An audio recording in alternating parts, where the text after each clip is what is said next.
There was an oil leak in the Yellowstone River, which runs through Laurel, Montana at part of its apex of, if that's what rivers have, I just invented that. But it does go through Laurel, Montana. There was an oil leak there, and Exxon, you'll be shocked to know, lied about what would happen when there was a leak, lied about what it would be like were there to be a leak, and of course lied about how far the leak is going to go. Montana Governor Brian Schweitzer is on the story, but let's tell you what happened at the beginning. This is what Schweitzer said. Well, let's listen to Schweitzer first. Let's see some of this devastation. Listen to Brian Schweitzer refer to skunks, which I like because you know you're from Montana when that happens. This is clip number 1. Oh, no, it's not. I'm lying. It's clip number 2. Exxon Mobil today expanded its cleanup effort, putting more people in the field. There are 360 workers assigned to the spill as the giant oil company tries to figure out what went wrong with its pipeline.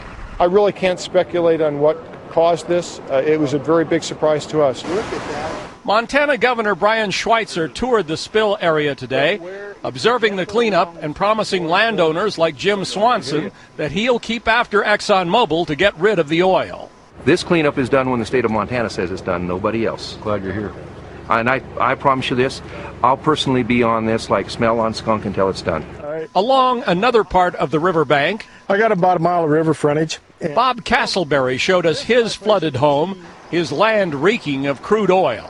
It was a dream home. When we bought it, it was a dream home, and we wanted to stay here forever. Now the house will be torn down, and Bob and his wife will have to rebuild on higher ground. The oil stain on the side of his garage is the high water mark from the flooding.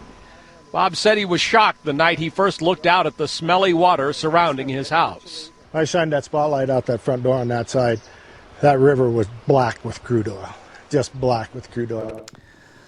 Yeah, it's not surprising. But, you know, I love when the guy from Exxon says that we have no idea what happened. Here's what happened.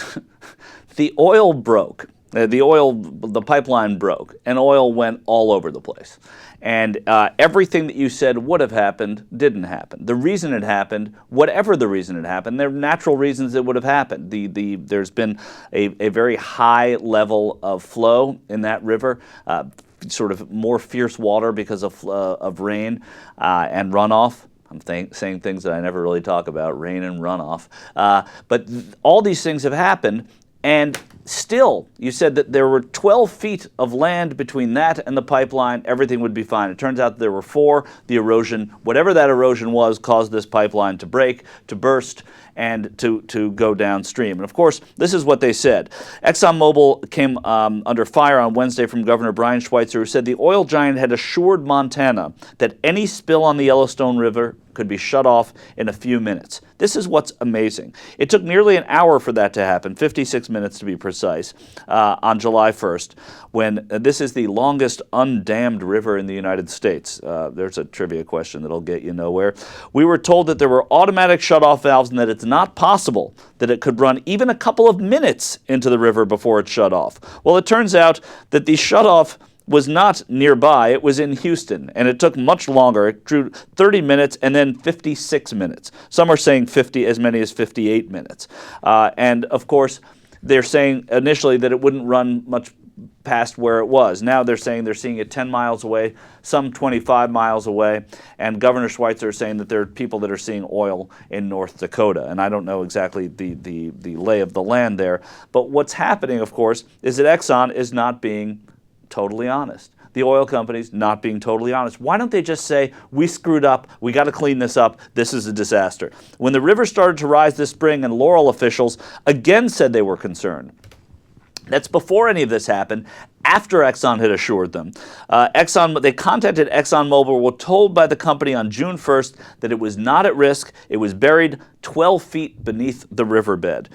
Gary Pressing, who we saw in that video, said that the company did not know where the 12-foot figure came from, but was looking into the matter. Well, good. I'm glad they're looking into it. That's going to be helpful when they figure out who said it was 12 feet. The point is, there's oil everywhere, and Brian Schweitzer seems to be on it, but he's going to be on it like smell on skunk.